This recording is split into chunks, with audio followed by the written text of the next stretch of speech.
Le 24 février 2022 à 5h30 du matin, heure locale, le président russe Vladimir Poutine s'adresse en direct à des millions de personnes à travers le monde, annonçant une opération militaire spéciale pour dénazifier l'Ukraine.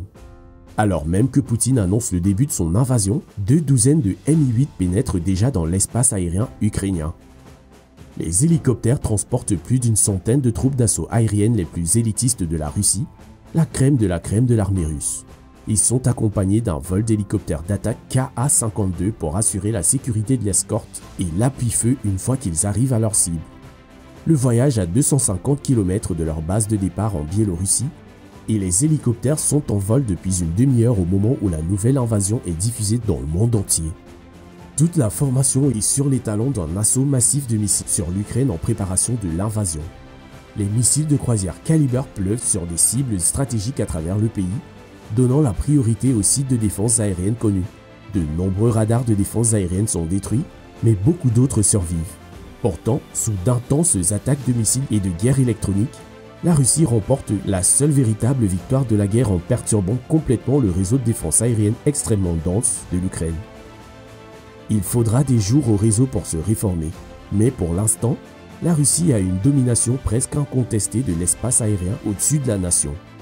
Mais un assaut aérien d'une telle portée comporte des risques, et il suffirait d'une seule batterie de défense aérienne ukrainienne pour détruire toute l'équipe d'assaut. Ainsi, les hélicoptères volent vite et bas survolant la cime des arbres.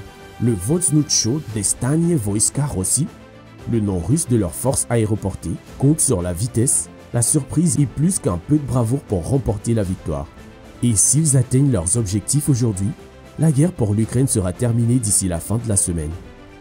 L'aéroport d'Ostomel, également connu sous le nom de l'aérodrome d'Antonov, permettra à la Russie d'envoyer des milliers de soldats aux portes de Kiev pour une frappe de décapitation contre le régime du président Zelensky. Alors que les hélicoptères pénètrent profondément en Ukraine, les planificateurs de la mission ont commis une erreur fatale.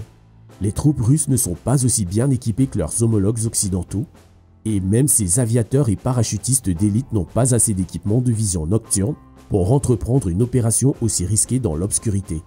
Ainsi, l'assaut commence juste avant le lever du soleil, mais cela donne également aux défenseurs ukrainiens une vue dégagée sur les hélicoptères qui approchent.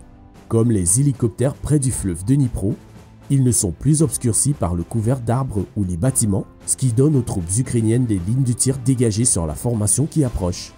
Prise à découvert sans aucun moyen de se défendre, l'hélicoptère d'assaut est immédiatement sous le feu des mitrailleuses lourdes.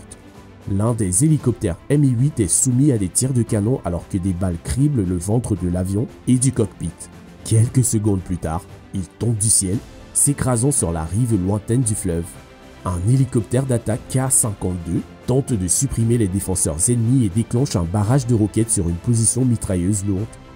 Cependant, alors qu'il s'éloigne, un soldat utilisant un missile Stinger tiré à l'épaule se déchaîne, le missile frappant juste et soufflant le Ka-52 hors du ciel.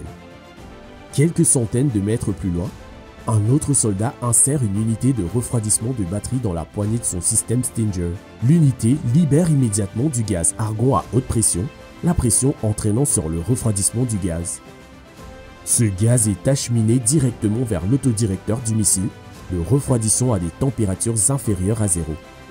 Désormais ultra sensible à la chaleur, il devient facile de repérer la signature thermique révélatrice des moteurs d'hélicoptères russes, même à 1000 mètres de distance. En appuyant sur une gâchette, le moteur de la fusée est allumé et le missile bondit dans les airs.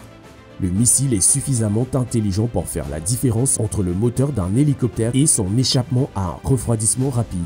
Il corrige sa trajectoire pour frapper un Mi-8 directement sous la boîte de vitesse.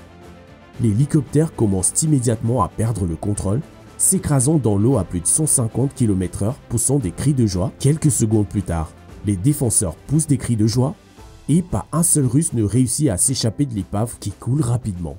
L'assaut aérien se poursuit cependant sans relâche et 2 douzaines d'hélicoptères résistent aux tirs défensifs sporadiques. Les Ukrainiens ont été pris par surprise malgré l'avertissement de la CIA qu'une invasion était imminente. Cependant, tous les avertissements n'ont pas été ignorés et l'aéroport a fait installer plusieurs défenses au cours des 2 semaines dernières. Mais un traître a déjà donné l'emplacement de ces défenses au service de renseignement russe. Alors que l'assaut approche du terrain d'aviation, Les K-52 prennent les devants. Chaque hélicoptère d'attaque sait exactement quelle cible toucher et se déplace rapidement pour neutraliser les mitrailleuses lourdes et les emplacements de troupes avec des tirs de canon et de roquettes. Les défenseurs ukrainiens qui occupent ces positions sont complètement surpris par la rapidité de l'attaque et n'ont aucune chance. Cependant, toutes les positions défensives ne sont pas surprises de la sorte, et bientôt le bruit des hélicoptères et des explosions a mis les troupes en garnison à l'action. Ce ne sont cependant pas des habitués ukrainiens. Ces hommes sont pour la plupart des réservistes qui ne s'attendaient pas à subir le poids d'une attaque des troupes d'élite russes. Ils se sont d'abord débordés, mais bientôt les hélicoptères d'attaque sont sous le feu au sol. Les Ka-52 survolent le terrain d'aviation et lancent une nouvelle volée de roquettes et de tirs de canon, déchirant les défenseurs. Au loin, on entend les Mi-8 approcher et les défenseurs ukrainiens se rendent compte qu'ils sont sur le point d'être débordés. Serhiy Falatyuk refuse cependant d'abdiquer et de fuir et porte son Igla 9K38 sur son épaule, alignant un tir sur un Ka-52 attaquant. Le missile frappe juste et l'hélicoptère en maraude est envoyé au sol. Les défenseurs applaudissent et se rallient. Ils n'abandonneront pas si facilement cet aérodrome après tout.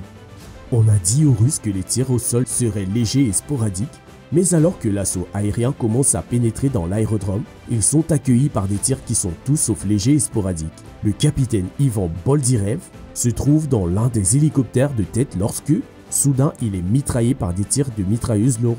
L'hélicoptère grésille et décroche dans le ciel, forçant les pilotes à l'arrêter très durement et désagréablement sur l'herbe en contrebas. Les hommes à l'intérieur sont jetés et secoués dans leur harnais de siège, mais tous survivent à l'atterrissage d'urgence. Les hélicoptères d'attaque ont gagné assez d'espace pour que les Mi-8 puissent se poser, dégorgeant leur effectif des parachutistes. Les chefs d'escouade se coordonnent avec les commandants d'unités pour étendre le périmètre aux bâtiments voisins. Ils sont entourés d'Ukrainiens, mais les réservistes et les conscrits qui composent la garnison en défense ne font pas le poids face aux hélicoptères d'attaque et aux parachutistes d'élite. Pour renfoncer le clou, une série d'explosions suit le rugissement des moteurs à réaction alors qu'une paire d'avions russes Su-25 a détruit une autre position ukrainienne. Les jets ne traînent pas longtemps, déjà les chasseurs ukrainiens sont en route. Ils ont fait leur travail cependant et la majorité de l'assaut aérien a atterri avec succès. Les troupes en défense ont été chassées de l'aéroport lors d'un assaut sanglant qui tue de nombreux défenseurs mal entraînés et mal équipés. Les Russes ne subissent que de légères pertes. Tout va bien. Et de retour en Russie, l'infanterie et les véhicules lourds sont chargés sur d'énormes avions de transport Ilyushin II-76. Dans quelques heures, l'aéroport verra le premier de ces gros avions atterrir et dégorger des centaines de soldats. Avec 18 au total en route pour ramener des troupes et du matériel, d'ici la fin de la journée, plusieurs milliers de soldats russes d'élite seront assis à l'extérieur de Kiev. Le périmètre est calme pendant une courte période. Une équipe de presse américaine de CNN couvre l'assaut aérien à quelques mètres des Russes. Le commandant de l'assaut prend même le temps de faire quelques commentaires. L'aéroport est sécurisé, dit-il. Cependant, des coups de feu retentissent bientôt aux abords de l'aéroport et l'équipe de journalistes s'enfuit rapidement. Les troupes postées le long du périmètre sont sous le feu des civils ukrainiens qui se cachent parmi les arbres qui entourent l'aéroport. En entendant parler de l'assaut aérien, les milices locales ont pris sur elles de réagir rapidement et d'apporter leur aide pour découvrir que les défenseurs avaient déjà été dépassés. L'aide arrive cependant car le 3e régiment de mission spéciale, une unité d'élite des forces d'opération spéciales ukrainiennes, passe rapidement à la contre-attaque. Ces opérateurs spéciaux sont formés selon les normes de l'OTAN, ayant appris directement des instructeurs américains, britanniques, polonais et français les dures leçons de l'Irak et de l'Afghanistan. Ils se préparent tout doucement à attaquer les envahisseurs russes, mais plus important encore, ils savent qu'ils doivent agir rapidement. Une fois le premier avion de transport atterri, leurs efforts arriveraient trop tard. Le général ukrainien Valery Zalojny réalise également ce fait et charge immédiatement une unité d'artillerie à proximité de commencer le bombardement de l'aéroport. Il envoie aussi la 72e brigade mécanisée dans une contre-attaque sur l'aéroport. Les défenseurs russes sont bientôt de nouveau engagés, cette fois par une contre-attaque bien organisée impliquant des réguliers ukrainiens et des forces spéciales. Les Ukrainiens opèrent sous le couvert de l'artillerie avec de courageux pilotes d'hélicoptères menant des courses d'attaque sur les aérodromes. Mais les Russes parviennent à repousser l'attaque avec des armes anti-chars portatives qui déchirent les véhicules blindés. Les lance-grenades automatiques font davantage de ravages parmi les troupes attaquantes. Le périmètre défensif russe fléchit par points et ils sont contraints de se replier pour consolider leur position, mais ils tiennent l'aéroport. L'heure d'arrivée du premier Ilyushin est comptée, tout ce que les Russes ont à faire est de tenir assez longtemps pour qu'il atterrisse en toute sécurité. Les forces ukrainiennes se heurtent à une résistance extrêmement acharnée, et sans un bon repère sur les positions ennemies, l'artillerie s'avère inefficace. Ils manquent de temps et ils le savent, s'ils ne repoussent pas les Russes dans les prochaines heures, tout sera fini. La 4e brigade de réaction rapide de la garde nationale d'Ukraine a été dépêchée dans ses véhicules blindés, se dirigeant à toute vitesse vers l'aéroport. La police bloque toutes les routes civiles pour dégager une voie pour les véhicules blindés. Une heure plus tard, la première infanterie des véhicules de combat et chars arrive à l'aéroport, se jetant dans la bataille. Les parachutistes russes disposent de peu d'équipements lourds pour contrer cette menace blindée et comptent sur la couverture aérienne pour faire face aux chars lourds et aux VCI de la même brigade de réaction rapide. Presque à court de missiles anti-chars, les hélicoptères d'attaque Ka-52 et une paire de bombardiers russes sont tous qui se dressent entre les défenseurs et l'anéantissement sous les chenilles des chars ukrainiens. D'autres hélicoptères sont détruits, mais sous des tirs intenses de canons et roquettes, les chars et les VCI de la 4e brigade d'intervention rapide subissent de lourdes pertes. La couverture aérienne russe ne peut cependant pas durer éternellement, car les avions manquent rapidement de carburant et de munitions. Pire encore, l'armée de l'air de l'Ukraine s'efforce de surmonter le choc de l'attaque et les effets de tir des missiles contre ses terrains d'aviation et ses hangars. Un MiG-29 hurle vers l'aéroport, et cela sonne le glas de tout hélicoptère ou bombardier russe laissé dans la zone. Contraints de battre en retraite, les parachutistes sont désormais livrés à eux-mêmes. À présent, leur périmètre défensif s'est encore rétréci. Le commandant de l'assaut aéroporté doit prendre une décision fatidique. Il ne peut absolument pas garantir la sécurité des avions qui atterrissent. Sachant que cela pourrait sonner le glas de lui et de ses hommes, il transmet l'information par radio au quartier général. Les Ilyushin font demi-tour et retournent en Russie. Les défenseurs ukrainiens n'ont aucune idée qu'ils viennent de gagner la bataille pour l'aéroport, mais les combats sont loin d'être terminés. La Légion nationale géorgienne combat en Ukraine depuis 2014. En 2016, elle a été officiellement intégrée aux forces armées ukrainiennes. Les légionnaires se précipitent maintenant pour renforcer l'attaque contre l'aéroport. Un nouvel assaut s'abat sur les Russes. Ils n'ont plus de missiles anti-chars et manquent dangereusement de munitions. Les tirs de canon et mitrailleuses assaillissent les bâtiments de l'aéroport et les Russes se rendent compte qu'ils sont sur le point d'être envahis. Il n'y a qu'un seul moyen d'éviter un désastre encore plus grand, et c'est de se retirer dans la sécurité des bois au nord de l'aérodrome. Alors que le soleil commence à se coucher, les parachutistes reçoivent l'ordre de battre en retraite, les hommes faisant une course folle pour la sécurité de la forêt à l'extérieur de l'aéroport.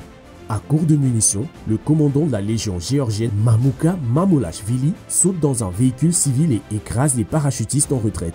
À la tombée de la nuit, l'aéroport se calme enfin. Mais la bataille pour le cœur de l'Ukraine n'est pas terminée. Au nord de l'aéroport, une poussée blindée géante russe au sud de la Biélorussie s'est heurtée à une résistance inattendue à Ivankiv, une traversée fluviale clé détenue par les Ukrainiens. En infériorité numérique et en armement, les Ukrainiens sont contraints de détruire le pont. Mais de nombreux chars et VCI ont déjà traversé le fleuve. Bien qu'ils soient en sous-effectif, ils reçoivent l'ordre de se diriger immédiatement vers l'aéroport d'Antonov. La colonne de véhicules blindés est attaquée par les forces ukrainiennes spéciales et les partisans qui tentent plusieurs embuscades le long de la route de l'aéroport. Néanmoins, les véhicules traversent les embuscades en sachant que la victoire réside dans la prise et la tenue de l'aérodrome. Les parachutistes russes ont eu quelques heures blanches pour se reposer après leur retrait de l'aéroport, en alerte pour les partisans ukrainiens et les forces spéciales qui pourraient être à leur recherche. On leur avait dit que l'Ukraine ne se battrait pas beaucoup, mais ils ne s'attendaient pas à une résistance aussi féroce. Le bruit des véhicules amis qui approchent leur remonte le moral. À nouveau réunis et rééquipés, les Russes organisent un assaut sur l'aéroport. Anticipant l'attaque, les bombardiers russes mènent plusieurs frappes préparatoires, infligeant de sérieux dégâts aux défenseurs. Les réseaux ukrainiens de défense aérienne commencent seulement à se remettre en ligne après avoir été contraints de se disperser des positions d'avant-guerre ou de faire face à la destruction. La Russie bénéficie toujours de la capacité d'utiliser un appui aérien rapproché et en profite pleinement, faisant pleuvoir le feu sur les défenseurs de l'aéroport. L'assaut d'une vigueur renouvelée est lancé sur l'aéroport et une nouvelle vague de parachutistes contourne les positions ukrainiennes pour débarquer davantage de troupes. Le vent tourne et les défenseurs ukrainiens ne tiennent pas sous la pression intense de l'assaut. Forcé de battre en retraite, l'Ukraine fait à nouveau appel à son artillerie, mais cette fois non pas pour attaquer les Russes, mais pour pilonner les pistes d'aéroport. Les gros canons crachent de lourds obus qui brisent les pistes en béton.